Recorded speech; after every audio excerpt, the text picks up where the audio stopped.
Yeah, I don't know, Caleb. I mean, really, at some point, I'm just kidding. What's happening, everybody? Happy Wednesday. Gee whiz. Gee whiz. Rhapsodist. And it is Wednesday, April 28th here. It may be a April 29th where you are. I have no idea.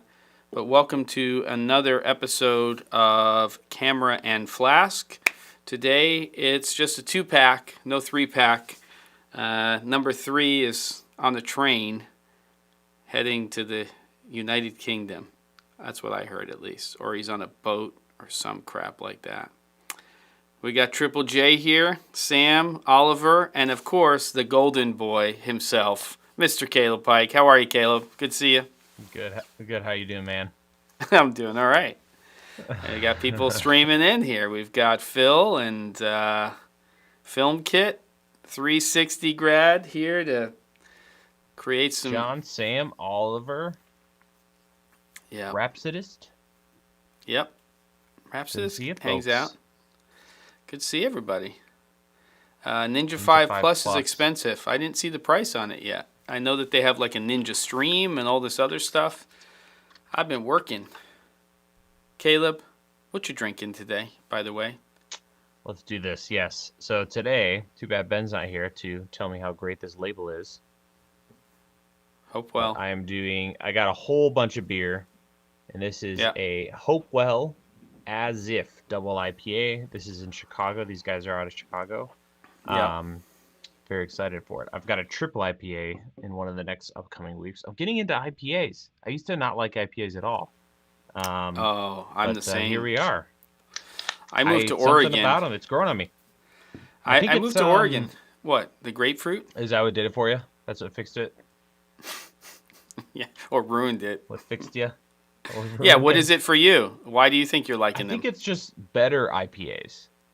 Because I think some of the first ones were not bad necessarily, but like Founders All Day is fine, but I think the cheaper stuff is kind of harsh, whereas this, I don't know, but I'm digging it. I'm into it now. Cool. So very nice. All right. So well, that's the deal. That's what I'm doing. What about you? I'm gonna drink the Boy Scout one, which is the 291 with all of the merit badges. I think I'm gonna have it. Yeah. Or the what is it? The Lionel. If you're in the Midwest, like the Lionel icons when you enter a town, it's like a yeah. I know what you're talking about. Thing. Yeah. Looks like that. Well, it's from Colorado, and it's actually a very good whiskey. But I'm gonna have some of that. David's drinking gin and ginger ale. Dang, double gin, ginny gin, to your chinny chin, and cheers. All right, to another cheers. Wednesday. Come on, there it is, Hopewell. And there we go. Lovely. Definitely a bourbon. So here's the deal. IPAs. When I moved here to Oregon, I went to the store and I was like, oh, I'll go pick up a farmhouse ale or I'll go get a blah blah beer. And I walked in, 98% of the beers that are not Budweiser or Coors Light are IPAs. This is IPA heaven or hell, depending on how you look at it. But I was not an IPA person. I liked beer, I still do, but those were not the beers that I was really drinking. So it took me a long time to find a particular brewery out of Bend called Crux, Crux, and Crux has an IPA called Half Hitch, which is actually a double IPA. It's 9.5%, but there's something about that was my gateway drug to IPAs. And now I like them, but it took a while. You can't even go to a supermarket here or a regular store and get Asian beers. I was getting Thai food the other day, so I had to go to Salem. There's one store called like Stateside Liquor, or not liquor, Stateside. And you go in there, it's like a convenience store, and they have beers from everywhere in the world. Every single kind of beer you could possibly imagine. So that's like 25 minutes away now that I know where it is, and now I can get anything. I'm all in, so it's a beautiful thing. Yeah. Yeah. That's interesting. Hazy, I know, same for us. Like, I think it's kind of everywhere. maybe worse where you are now, but like just man, IPA is the thing. It's like a. It's I wonder if huge. eventually we'll look back and be like, haha, remember when all those hipsters Yeah. drinking their IPAs and their skinny jeans? I know, I remember. I mean, IPA used to be like, you go to an Indian restaurant, you have an India Pale Ale, but it's not like the IPAs we're Yeah. drinking here. No, Salem, no, land no. of vampires. Sorry about that. I think somebody's giving me crap about not putting the right episode number. I actually forgot to change it when I posted it. Episode, Counting what is past this? 100 No, is hard. I reused another episode. Are we 106? I think we're 106. Somebody tell me, please. Here we go again. Here we go again. This is how it happens. No, but somebody who's keeping me. Daniel's keeping me. He's keeping me on the up and up. So give me a second. Last 104. I'm supposed to change this to 105. Let's welcome everybody, by the way, officially, because we're kind of a little distracted here. Or at least I All am. over the place here. I'm all over the place. We're talking IPAs. We're talking Hazy about IPAs are less of a gut bomb. Yeah, and the thing with IPAs is, I feel like a lot of them, it's like a cigar. It's delightful until you get that like thing that sits in your throat right here for the next 6 hours, and it's like this like burny, hoppy. You can't get rid of it, Yep. Same with cigars. Cigars are great until you go about the rest of your day, and you've got like burnt leather stuck in your throat. Yes. I don't know if you're a big cigar guy, but yeah. I am not. And, I mean, I've and, had my and if fair you want share. to ruin your face, Yeah. double or triple IPA and a big cigar, a not sweet like a man's cigar, peppery cigar. And when you say you won't be ruin able your to- face, you to mean you're kiss like your this? wife, ruin your body, like your Yeah. throat, Yeah. your mouth, the Yeah. taste. Yeah. Also weird. This might be a medical thing, but I feel like whenever I smoke cigars, like peppery cigars, I feel like it tastes like my mouth is bleeding for the next day or 24 hours. I know what you're feeling. That, like, Yeah, I know. your I know. gums are all jacked up. And they're all like, Yeah, and they the feel whole like thing. they're getting all, and like the vein, it just feels all weird. I know what you're saying. Terrible. Yep. So that's why I don't probably why I don't smoke that many smoke cigars. cigars. Scott Balcom, he's a cigar man.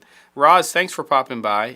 Guillermo Montesinos, Memo's in the house. It's been a long time. Chris is hanging out. Oh yeah. And we've got some people here. And Daniel, I changed the number to 105, episode 105, which should be correct. Reloading the page.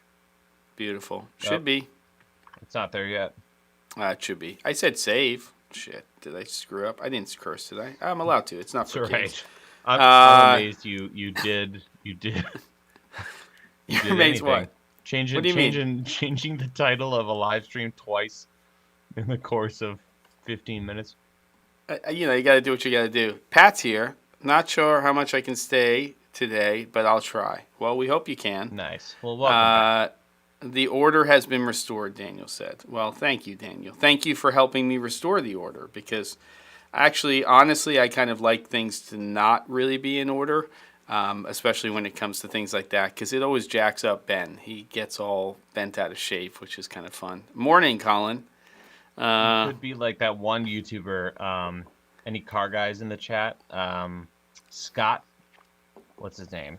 Well, Grumpy Scotty. Penguin is a car guy, but Scotty Kilmer yeah. on YouTube. 4.17 million subs.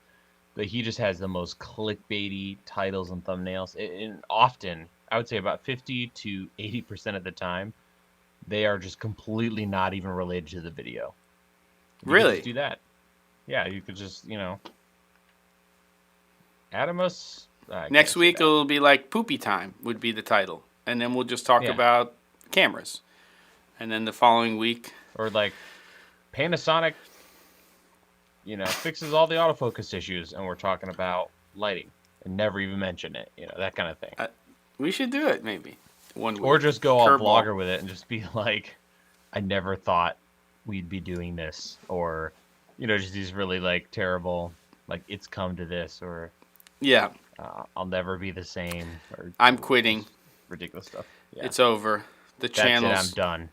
Yeah. It's over. Speaking of videos, nice video this week, Caleb, on the one desk solution, which is very different from your previous ones because you're including a camera. Yes. And including a camera Yes. that everybody gives me shit about whenever I bring it up in the challenge, by the way. And then all of a sudden Well- it's like a road thing with you. It's like, oh, now you're back. Oh, Yep. like now it's fine, that camera. It's not a bad camera Yep. for the money. For the money. Well, here's the thing. A lot of our Tell me. challenges are like recording interviews and like filming things, Oh, not here we joining a go. Zoom meeting. Stop a it. completely different thing. I know, but still. But yeah, no, it's different because the last one I did was all of this, which is like way over the top. Mm. But yeah, that was fun. My Do you use favorite thing is Facebook, whole by the way? lighting thing. I know. Do I? It's so cool. Yeah. No. I took it off my phone. I'm not really a Facebook person anyway, and I only set it up for business. And it's just an annoyance. It's so annoying. So there you go. Yeah, M50, my dream camera. There it is. All right. David just finished registering his gear with the rental website called ShareGrid, so I can rent my gear out. Oh yeah, get some insurance, my friend. I know they provide it. I don't know. It's like when you go to a car rental place, right? So when you rent a car, generally you don't want to buy a car from Enterprise, which is what they do, by the way. They rent their cars for a certain period of time, and then when they get to like 25 or 30,000 miles, they sell the cars. So you can buy a car from Enterprise. That's the last fucking car in the world you want to buy is from Enterprise. Because when people rent their cars, they just do what it's like. That's the time they just trash those cars. So just be careful. I'm not saying ShareGrid is bad, but Yeah. Yeah. Well, and I think that's different, right? Like if you rent a car, there's a lot more people renting cars than are renting cameras, first of all. That's true. And it's kind of, I feel like amongst for the most part, I'm sure there's some duds out there, but in filmmaking, you know, when you're working with someone else's stuff, you in general take good care of it. Generally, you I would do. say And you should. if you're renting out like higher end stuff, it's probably better. But if you're renting out like kind of lower end stuff, that might get kind of trashed. But yeah, exactly. no, I agree. So two things I wish I had done sooner in my career was call an insurance broker and get that going. Yeah. And don't mess with those sites where you're like, oh, we specialize in, filmmaking stuff. Just call a local guy. Yeah. And then make sure you have a good bookkeeper and a good CPA. Yeah. I wish I had done both of those. I have I used to go through like a production insurance company. Now I go through Hagen Hamilton. And we figured out that I was categorized for what I do completely wrong. My insurance went down by like $3,000 a year. It was unbelievable. What? But $2,500. Wow. It was a big difference when we actually figured out what I needed. And it's production insurance. It's liability. It's to the book. I do, all of that stuff. It was just the way I was doing it before was just nutty. So I was basically just flushing money down the toilet. But I've done that before. Ridiculous.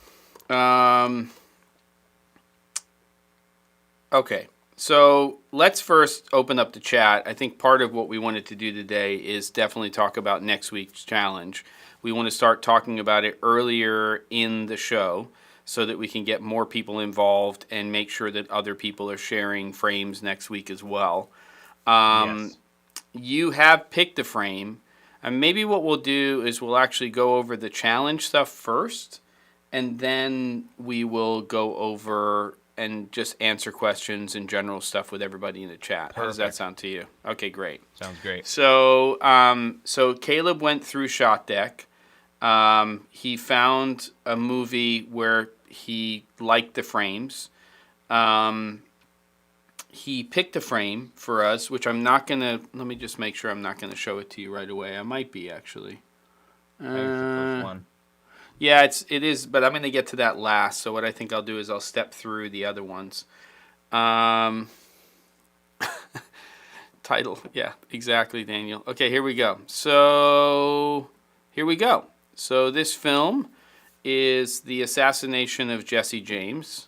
Lensed by the god among gods of cinematographers, Mr. Roger Deakins. If you don't listen to the Team Deacons podcast, you can glean some great knowledge from that. Not necessarily as much from, Roger Deakins' standpoint, but just the people in the industry that he and James Deakins interview every week. And that's pretty amazing. But that's not what this show's about.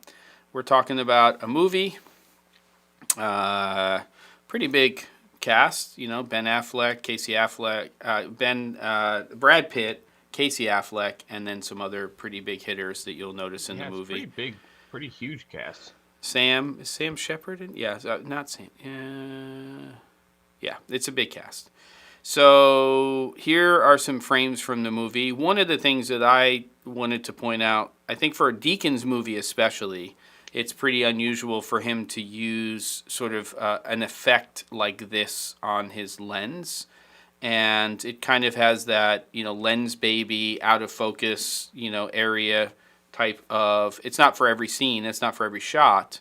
But, see you, Daniel, have a good one. But you can definitely see that it is a part of the film. And, of course, as always, beautifully shot, great cinematography. I'm actually not as much of a fan of this style to put something into a particular period or, even if it's being used as a flashback. But it is the look of this film. That happens throughout. And then this is the frame that actually comes in at about 15-20 minutes into the film,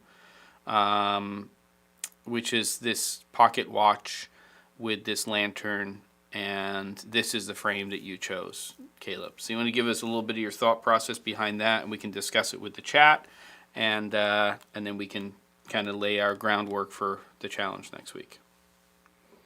Perfect. Yeah, I picked this one. The main thing I was thinking about is poor Ben on the road working. When you're like in production, especially if it's like you're traveling somewhere and then working for a week and going home. I didn't want to come up with something where it could really tax him. And I thought this was kind of a nice, simple, yet there's a lot you can explore with this. So it's single source. But the source is in the shot, so you can kind of like, instead of just lighting something, backlighting it and calling it a day, coming up with something a little more creative, potentially. Yep. And, there's a lot you can play with like, negative fill, just lots you can mess around with. So I thought it was kind of a interesting shot to play with, nothing too crazy, and maybe more people will actually join the challenge.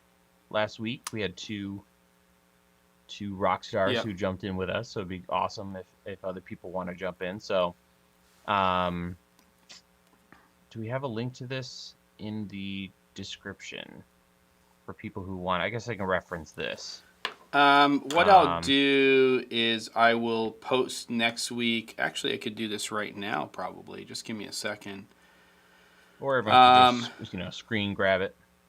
Yeah. Yeah, and obviously let's take a look at some of the information on the shot. I'm actually scanning through Shot Deck right now, so we can look at this. 239. So I guess they cropped in post because it's spherical. It says 239 spherical. So I guess they shot on spherical lenses, but then they cropped. Time period 1800s, time of day, night.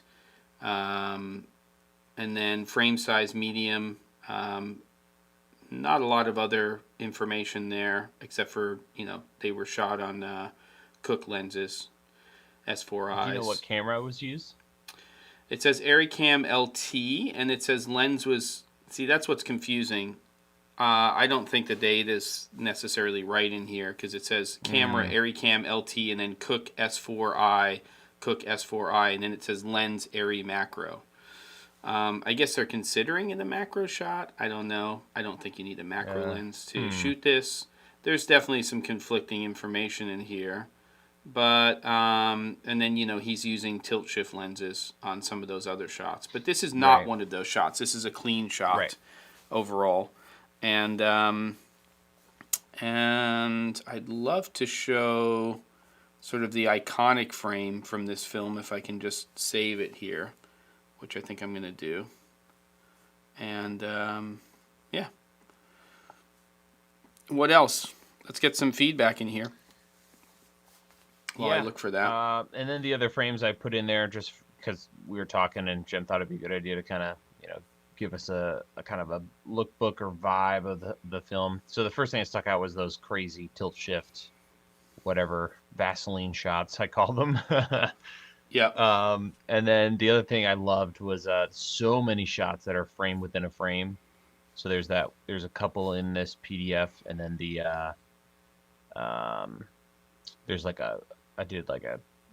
put a whole bunch on one page. Just tons and tons of shots, and that's not even all of them. Well, this is the iconic shot, I think. Yeah. And then there's a closer one from the film. So this is there's tons of silhouette stuff, but I was like, we already did the silhouette dealio. Yeah. A lot of symmetry. Yeah. But this is a beautiful shot, and is, as you said, something that people could actually take inspiration from. What's up, Victor? Good to see you. You got off one of those trucks of yours. Yeah, so to me, I think our guidelines should be similar to the last challenge, which is you're taking this image, and this image is the inspiration for the image that you're going to create. So the goal here, just like the arrival shot, is not to duplicate this image or recreate it, but it's to take inspiration from part or all of the image and say, the reason I created this image this way was because of this, or this is what inspired me about this image, or, whatever you want to do. So I think, whether that's this single source, it's, the fact that you have, these kind of lifted shadows here. It could be the color. It's sort of the way the composition is. Where things fall in the frame, you'll have to decide. Because you've got a lot of negative in this image on the right third of the frame. There's barely anything going on there. So it's really kind of like center frame, but if you look at it, and for me, when I'm looking at that, and you look at the palm of that person's hand, it sort of flows, and there's that curve there going up into that light, and there's sort of, focus with that too. So I don't know. I think it's an interesting shot, and I'd be interested to see where people go with it, and what kind of inspiration they take from the image. Any comments in the chat, kids? Yeah. What you got for us? Anything? People are talking about their favorite shots. The silhouette, flashing silhouette shot in the train track at night is one of my favorites, and the hooded faces. Yep. Yeah. Did we say what movie this was? Yeah, Assassination of Jesse James. Right. Sorry, I was texting earlier. I was texting my assistant to turn the air down. It was starting to, with all the stuff in here, it was starting to get mighty toasty. Yes. Yeah. So I apologize for that. Cool. No, I like this. There's like the little hot spots. Again, harkening back to my, whenever I'm shooting B-roll these days, I'm listening to Wandering DP. Yep. And one thing I've been trying to do on my stuff is add little hot spots. You talking about like specular highlights and stuff, or what? Yeah, just in your shot, have a couple points that are like near 100. Yeah. But not the majority of the shot. So with this one, you've got that spike on the glass by the watch. You've got a little part of his palm there, fingertips, the light itself, but not everything. Because I think a lot of us would be tempted to just, soft light spilling over the whole thing, and it's just this meh, kind of like muddy shots. Yep. But just having a little interest, a little spike somewhere. Yeah, and it's very focused to that part of the frame, and it's not an image. It doesn't have a lot of information. It's obviously there in the watch and stuff, but there's not a lot of middle of the, the middle gray area is not the main part of this shot. You know, it's really a lot of dark, a lot of light, and then you have that little part of the palm and the watch, which is really kind of that focus, which, I mean, is very effective. GWiz5150 says, what I love about this shot is the calm of the moment. The shape of the hand doesn't give a sense of anxiety, which most people would have in this situation. Great character moment without a face. I like that. Nice. That's a good explanation. This will be a good one, David says. I have a feeling David's going to be in on this for sure. Nice. Who else is going to be in? I'd like to find out. Yeah. Yeah. I will post something in the chat for where you can send your stuff. The best thing to do is to create a PDF that's 16 by 9, where your first page either has your name or it's just blank, and then the second page is your image, and then if you want to include any additional information, put that on additional pages so that I can bring up a PDF. It's the best way to do these things, I think. Yeah, so we'll see what we come up with. But this is next week's challenge. Ben will be in on it. I'll be in on it. Caleb will be in on it. And then if you just want to send something to frames at the c47.com, actually we'll call it Frames Challenge. I'll make sure that's set up. Frames Challenge at the c47.com would be where you would submit your submission, and please do it by next Tuesday, the latest.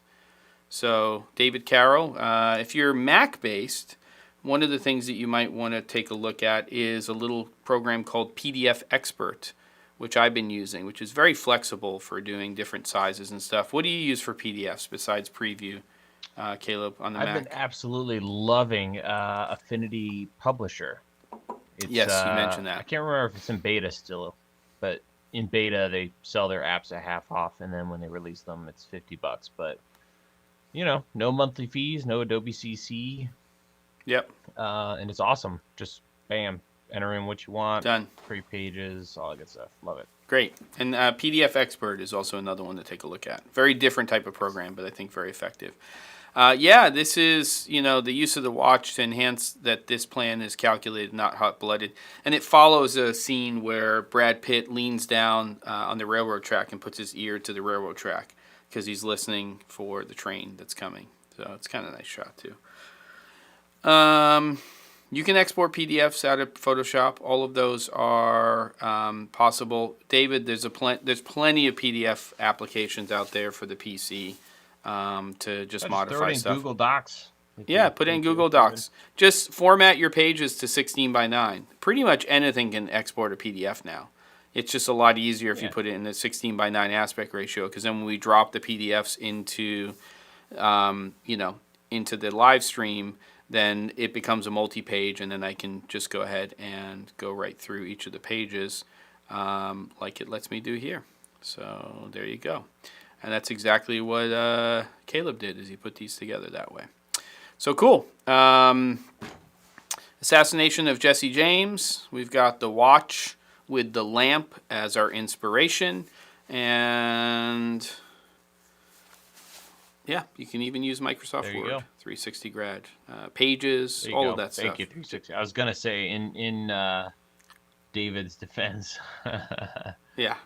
All of those things should work. Windows, it's amazing on a Mac. You're like, just open it in Preview and export. That doesn't exist, to my knowledge, in Windows. Not that I know of. There you go. Cool. All right, so there's our challenge. Any other feedback from anybody in the chat there?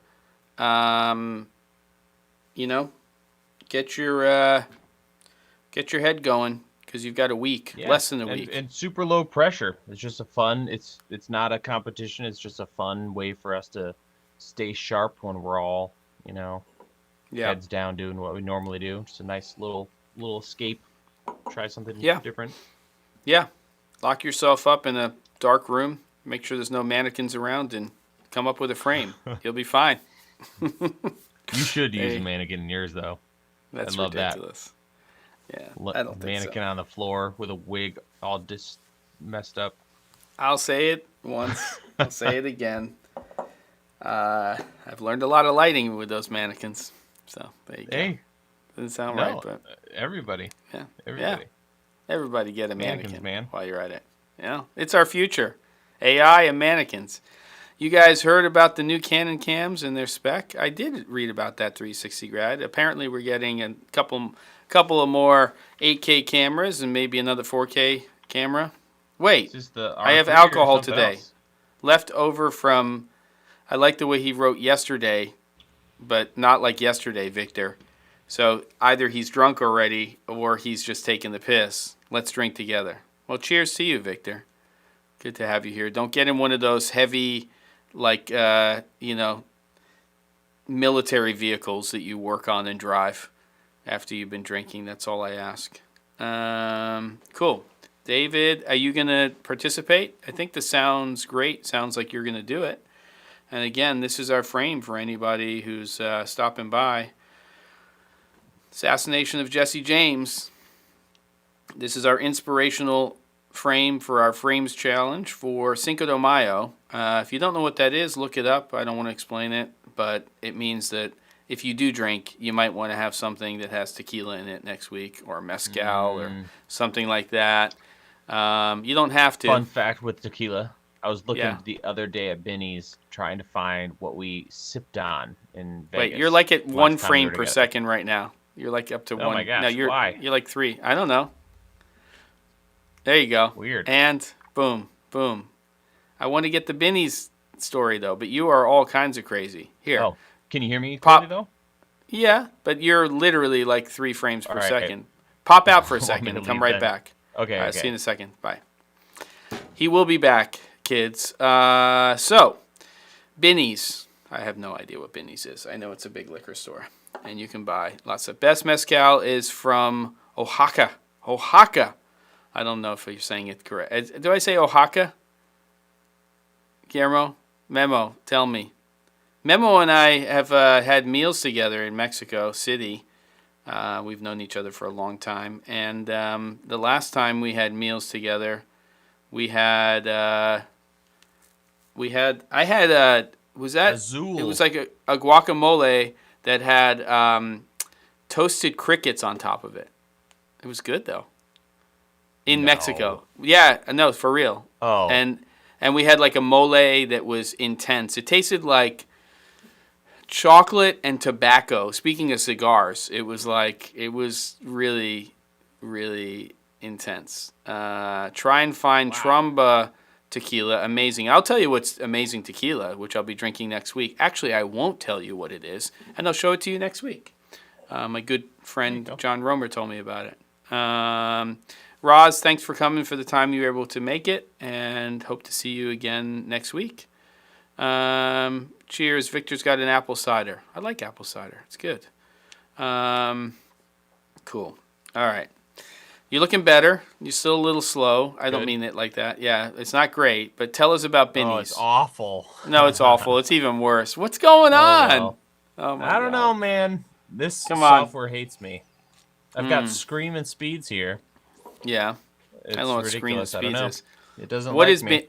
Tell me about the Benny's thing, and then we'll go back to talking Okay, about other so I was looking for the sipping tequila you and I had with my wife Cassie last time we were all together, which was what, 2-3 years ago now?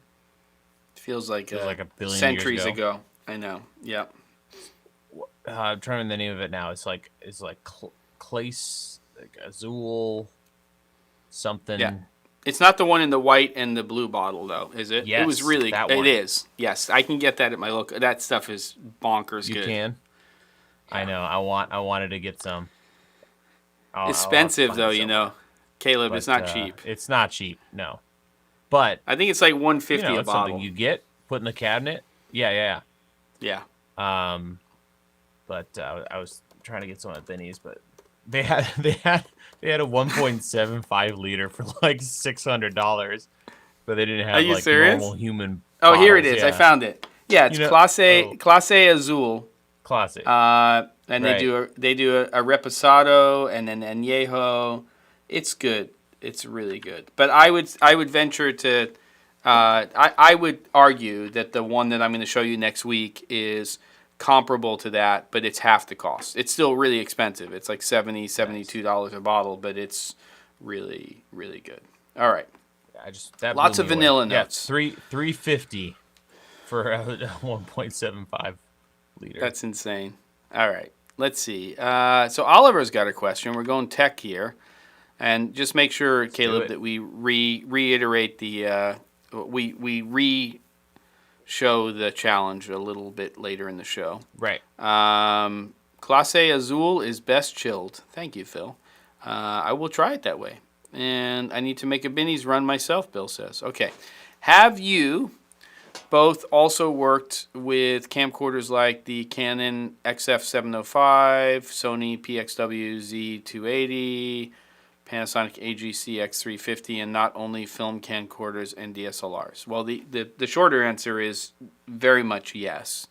They're not what I shoot with on a regular basis. In fact, I've done a bunch of training series for Canon on their XF series cameras. I didn't do the 705, but 400, 405, 300 series, all of that stuff. But I've shot a fair amount with just standard camcorders with, smaller sensors. And a lot of work is sometimes, a lot of jobs are better suited for those style camcorders or smaller chip camcorders than large chip camcorders very oftentimes when you get into things like events. And I'm not talking about weddings. Obviously the trend there is to go mirrorless, DSLR, larger sensor cameras. But really what I'm talking about is like you're doing a TED Talk style event, or you're doing something that's in, a theater or convention center, and you have somebody who's up on a stage who's speaking. And the problem with large sensor cameras is you need really, really long lenses with a very long focal length to be able to reach in those situations. Whereas with a smaller sensor, ridiculous, giant ass lenses. And that's one of the big advantages to those types of camera systems. But they generally are dog ass in low light. They look like poopy butt, and they just don't hold up well in those situations. But if you're pointing that camera at something that has a lot of light on it, like a stage, then I think they're really good. I mean, I used to own an EX1, and I had a DVX 100 before that. But the EX1 was really the first HD camera that I owned. And that was a 1/2 inch sensor. And a lot of these new cameras have 1 inch sensors. So I wouldn't mind if some companies would come up with some more cameras that were micro four thirds in that style. Because I think that would be a nice kind of balance between the two. And I think that Panasonic kind of missed an opportunity there to create camcorder style cameras with fixed lens, long focal range lenses using micro four thirds, because I think it's a kind of a perfect balance between the two, where you can get some really nice shallow depth of field and some selective focus, but you also gain with Panasonic's new, like if you look at the GH5S, that's not a horrible camera in low light, right, Caleb? No, it's great. So you take that and you take a decent, zoom lens, and it's not quite the same reach you would get out of a 1 inch sensor or a 1/2 inch sensor, but it's 2/3 inch, which is the most popular. But I think that they really do have their place. And then you go interchangeable, it's even better, because then you can get like Fujinon lenses and you can swap them out and stuff like that. So there you go. I don't know. What are your thoughts on those kinds of cameras, Caleb? I haven't shot on one for it's been about 10 years. Yeah. Just because almost everything I was always interested in and wanted to do was more of a large sensor situation. Yep. Yeah, that's where I started. Sony. What was it? Oh, it's gone. It's left me. It's a fixed sensor 1080i or 720p. That was the camera I started with. Mini DV. Mm-hmm. And then the Canon HV cameras, HV30, 2030. And I was about to get into, using the lens adapters. Yep. And then, the 5D came out, and of course, that changed. Yep. The fast game. forward 10 years, and here we are. Yeah. You're right, G-Wiz. Blackmagic has micro four thirds sensor-based cameras, and you can put lenses on those. True, but not like a No, it's not like an all-in-one with a zoom rocker and all of that kind of stuff. Yeah. And then the JVC LS300 small brown fox. That's an interesting camera because the sensor's not actually micro four thirds. It's a micro four thirds mount. So Super that is a camera. Yeah, it's a funky combination. Waiting for that price to lower so I can do a video on it. Yeah, let's go. It's just still sold. It's not like an old camera anymore. How much are they going for right now? Because you wanted to drop. You wanted like you're waiting until they get to like $750. Yeah, so I can do some dorky thumbnail or title. Love it. Like, get Han Solo in there. This camera will change your life for less than $2,000. Let's see. Beautiful. What other questions do we have from our fine people this week? We're ready to talk tech. $3 grand. Jeez Louise. That's rough. That is rough. Way too Rough. much money for. Yeah, what are we talking about here? I'm not talking about drones, but what else do you want to talk about? We're the non-drone. Ninja 5 Plus and Ninja Stream. Looks like Honestly, Mickey Mouse with those ears. What? No, the Ninja stuff, is that... How old is that news? That's today. Oh, These are brand new. Yeah, fresh off the boat. We've got, let's see, Ninja 5 Plus. Got a new shooter. Yeah, and then Ninja 5 Plus Pro Kit. Continuously record to 8K 30p and 4K 120p in Apple ProRes RAW.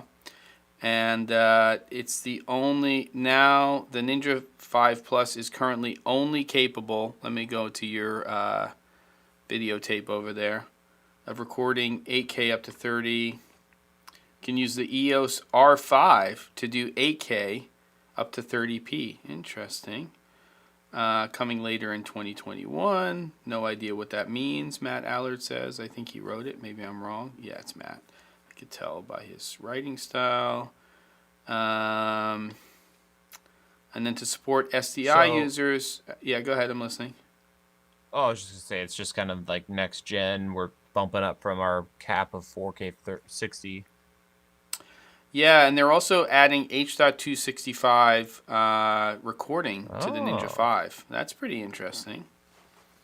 So you can do 4K 60p 10-bit 422 full iframe with options for 8-bit at various data rates. They'll be adding those features through a $99 upgrade, which is very un-Atomos, I have to say. To the what? Oh, snap! To this new model. No, the H.265 is going to be an add-on to existing Ninja 5 users. Oh, so this whole thing is existing users. No, there's new products, and then the other H.265 was new hardware, and then that. I see. Ninja 5 received. Got it. Yeah, and the new Ninja 5 Plus is going to cost $904. I don't know how they come up with $904, but that is going to be... Yeah, I don't totally get this. Optional. I still haven't figured this whole thing out. Not all the data's there. The stream should be interesting, but they don't know how much it's going to cost. And the stream will offer simultaneous recordings of both ProRes and H.264 or 5 proxy with shared file names and timecode. It will also be capable of sending video feeds to other Ninjas, smart devices, or web-based platforms simultaneously.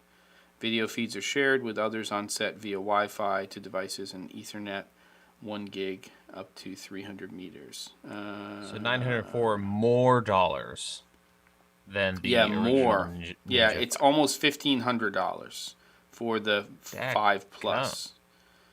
Maybe that $99 upgrade for 265 makes sense. Who knows? Pro kit. Lots of things going on this page. Well, we're going to have to find out more information. Yeah. I think it's a little early for us to really figure out what that is, but let's see what people are saying over here. Have either of you either tried the Lupo Smart Panel? Lupo makes some nice stuff. Sometimes their positioning of where the dials are and things like that is a little weird. I kind of found that on their single source COB lights, but I think they make some nice stuff. A lot of power. I have the kick-ass one or whatever it's called, the little one, and I like the output of that. It's very sourcey, but it's nice. It's definitely in the mix, Lupo, don't you think? And if you really go to New Shooter and read up on Matt Allard's reviews, they generally score very, very high in CRI, TLCI, and SSI. Like across the boards, they tend to do a really good job with their scores, and also with how it looks on skin tone. So I think definitely check them out. Any feelings on Lupo for you? I mean, I only have one, and I've tried a couple, but I've almost purchased those several times, but I've tried a bunch of other hardware options like that, and I almost always find that, keyboard, you can do everything with the keyboard. The only thing I kind of wish, or still might play with, is just a big old macro board. For what? And for just programming too. So, for instance, just basic, and the software is always like crazy. So, a lot of these boards have like knobs, dials, buttons, switches, and I just want like 24 buttons, kind of like a Stream Link or Stream. What is it called? The Elgato Stream Deck. Helio. Stream Deck. Yeah, yeah, something like that, but maybe not that. Just a really nice hardware button interface that I can program to whatever. So, and I want it. I want the software to be like, I love Logitech's gaming software, believe it or not. So I only use Logitech. What is it? The Go2s gaming mice, because I do game on a PC, and I've fallen in love with their stuff, and their software is great. You just any button on the mouse, and there's a whole bunch of them. Just click on it, choose macro, and then you can say, okay, command. When I hit command and this button for this amount of time, even in some cases, do this. Just something really basic. So anyway, long story short, nothing against them, Lupo, but I just want buttons, more buttons, and big buttons. Yeah. And I think that the app part of it is pretty important too. I mean, you take a look at Aperture, you take a look at Luxley, and of course looking at Arri, and all three of those companies have very strong app-based ecosystems.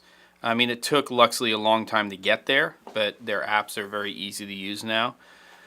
And I think that's a big deal. Having good apps for your lights also helps. But I love when companies come out with their own, not proprietary necessarily, even though they often are, but controllers for their lights. One of my favorite things ever of all time is that stupid little remote that Aperture used to include with all of their lights.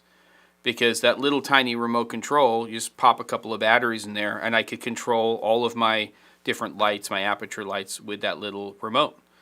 And I like that a lot. And, Arri's doing that on a very high scale, where you pull out this little controller from their orbiter lights, and you can control all of the lights with that without using essentially your phone to do it. So it's a dedicated device to controlling your lights, which I really like. And of course, there's DMX and all of that stuff too, but that's a whole different discussion. Rhapsodist has a pretty interesting comment. The new Sigma 35 DGDN's breathing. Almost as bad as a Sony GM. Didn't know that. Bring up a question. Will anyone ever produce breathing-corrected cinema primes with AF? Interesting. I don't know. I mean, it's obviously going to have to... almost definitely be from a manufacturer that makes both cameras and lenses, because there has to be really strong communication between the camera body and the lens in order to do that. There's a lot of correction that's built into stills lenses now into camera systems, and that's all inside of the menus, and you say, oh, this, and I want to make sure I have peripheral illumination correction in there, and I want chromatic aberration correction in there, and it has a database that basically is communicating with that lens, and it's making adjustments on the fly for essentially the downsides to the lenses. You know, they're producing lenses for not a lot of money nowadays, and you know, they can correct some of that stuff in camera for sure.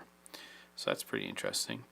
And you know, in post, it's probably something that could actually. I wonder if they could handle that, because when you go into especially stills programs for photographs, there's a lot of correction that's built in based on the image that's coming in for barrel distortion, pin cushion distortion, for all of those types of things. So I wonder if eventually you could fire up Resolve, you know, Premiere Pro, Final Cut Pro, and it could make corrections to the breathing that's in the image. I mean, it's not, Caleb, completely unlike image stabilization, where you're effectively saying, okay, I'm shooting at a higher resolution, and then what I'll do is I'll take that footage and I'll stabilize it in post, meaning that's what the post software is doing. And I guess it would kind of have to be a little bit different, but there would have to be something like that. I don't know. Yeah. I'm just spitballing here, but yeah. Yeah. Someday. Yeah. I think the lens, like all of that crazy, like super high tech cinema lenses, if it happens, it's going to be right before everything goes, you know, AI. Yep.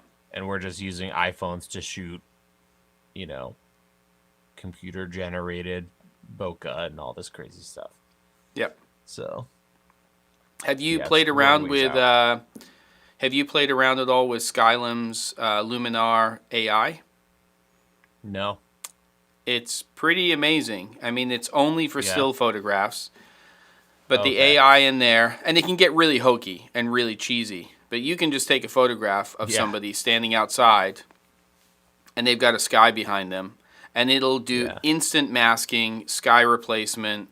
You know, you can make it any time of day. You can relight it. Sometimes it works, sometimes it doesn't. But when it works, it's amazing how good that technology is already getting for still images.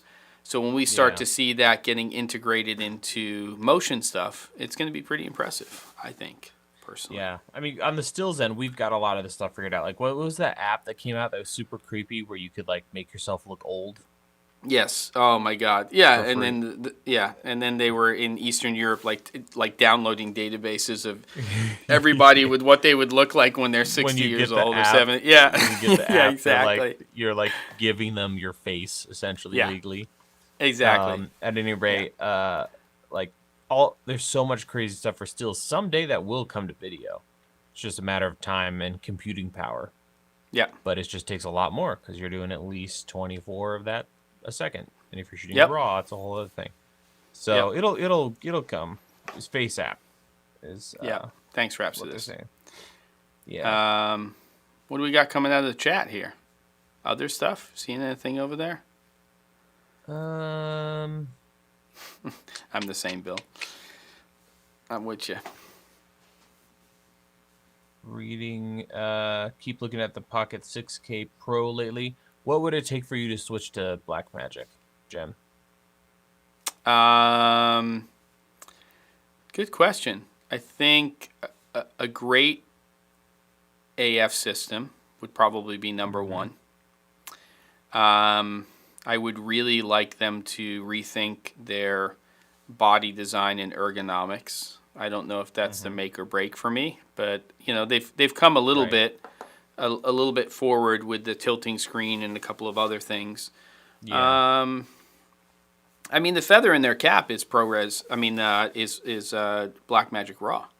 I mean, I think that's the magic that they have, and they really licked it. I mean, you know, their user interface when you look at their touchscreen sort of way to get around their cameras, I think they've done, personally, an amazing job. I mean, it's kind of a joy to get through the menus on a Blackmagic camera.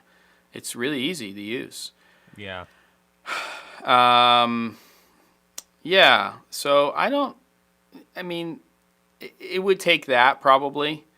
I'm not going to say it wouldn't take a lot, but I think that would definitely be a big part of it. You know? Yeah. Yeah. What about you? Yeah, for me, it would be autofocus and not being able to still somehow avoid using DaVinci Resolve. Nothing against them, but if I could work with Blackmagic Raw in Final Cut and there's good autofocus, that'd be enough for me to. Well, switch. I think that's the thing, is that it's not really a Blackmagic thing when it comes to that. Well, maybe it is, because it isn't. You know, You're right.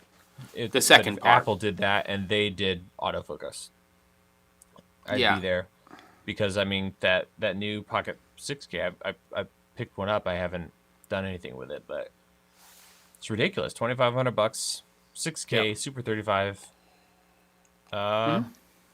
If you shoot RAW 12:1, you're running around shooting 6K on little baby cards. Yep. And then I could deal with the crappy batteries and the weird, what is this? But it has ND. It's nuts. Yeah. So. Yeah. I really do think that. Well, the Red plugin for Red, RAW for Final Cut is actually pretty decent. It's not like going into DaVinci Resolve, but if it was a good plugin and it supported Blackmagic Raw, I think that would be a pretty big deal for me. Yeah, if there's just something like the Red plugin, forget about it. Yeah, exactly. Yeah, because right now it's still dog poop. Yeah. Yeah. I mean, what you can do with ProRes RAW is like dog poopy. It's just like nothing. Right. No. All right, go for it. Sorry. 360 Grad says, did you guys check out the orbiting camera dolly on Kickstarter? It's by Josh Yo. I did see the video. Looks super interesting. It's super specialized. It has like a single job. So isn't Make Art Now doing one like that too? That's the same thing, yeah. Oh, it's the same thing. Is Make Art Now, yeah. Oh, I didn't see. I'm an idiot. Same guy, yeah. That's okay. I know exactly what it is then. Sorry. Yeah. I'm living under a rock. Yeah. But Yeah. So I have seen it. Really, really, really interesting. Very cool solution that doesn't really exist. Yep. Colin, I'm still waiting for an EVA 2 with L mount and an amazing EVF. Mitch Gross just left. He's working for a lighting company in California. Mitch Gross is the product manager of that product. Like OG, right? Yeah, and I'm kind of he used to be with Abel Cine. I've known him for a long time, and I just saw a post on that. Slavic, you missed. We were talking about motorcycles and traveling around Oregon for the first 58 minutes of this, but now that we only have 2 minutes left, I'm sorry you missed it. Your obsession with IPAs. Yeah, and exactly. mouth bleeding cigars. You missed a lot. There was a lot. and then this right here, which is this is our frame from Assassination of Jesse James for next week's Frames Challenge. You would have to put in your submission, 16 by 9, ideally PDF. If not, just give me a 16 by 9 image along with a couple of other 16 by 9 images with information about what you did and why. And you'll submit it to Frames Challenge at thec47.com by next Tuesday, and not at midnight would be great. So that's basically it. We're opening it up to as many people as possible who want to. Oh, I said challenge. Let me redo that again. Don't listen to me, kids. I'll do it again. And that's what we're going to do. We're going to do a challenge next week. So Frames Challenge at thec47.com. You're going to do that Tuesday by misspell, noon. there's an M in there. I know, that's why that's what I did. I redid it. Got it. I redid it. Oh, there it is. Tuesday by Sorry, noon. delay here. And that's Pacific time. Yeah, that's my time. Pacific time. And hopefully we're going to get at least a half a dozen or so. That would be ideal. So it'll be myself, Caleb, Ben, and then a half a dozen people. You're not trying to recreate the frame. Oh, you've got some cheeky stuff. You can use an Apple. Perfect. Yeah, you could absolutely use an Apple. Yeah, do it, Slavic. You're in. All right. Maybe don't go out on the motorcycle that day. All of you beautiful people, it is what we call 4 p.m. here on the West Coast of the United States, Pacific time. That means that there's a pitter-patter of little children somewhere, and there's older children waiting for things to happen, meaning my kids, they're going to get hungry. And I got to go to Lowe's and buy a vanity for my bathroom in the barn. So there you go. What do you think, buddy. Caleb? Any parting words Can't for wait our to peeps? See more. Yeah. Well, would love to see you next week. Let's see those challenges. Let's blow up Gem's inbox. If you haven't already, subscribe.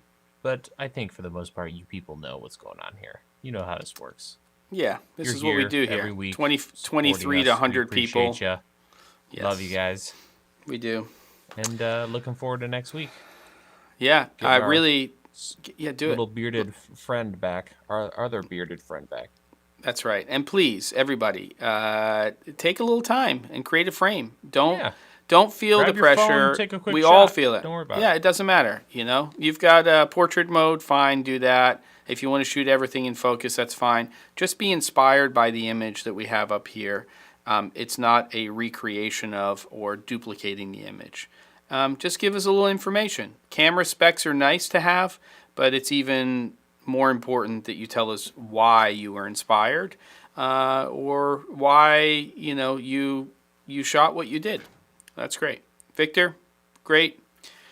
Rhapsodist, 360 grad, Film Kit, David, Pat, Colin, Slavic. I'll see you guys next time. See you guys. Thanks for joining us. See ya.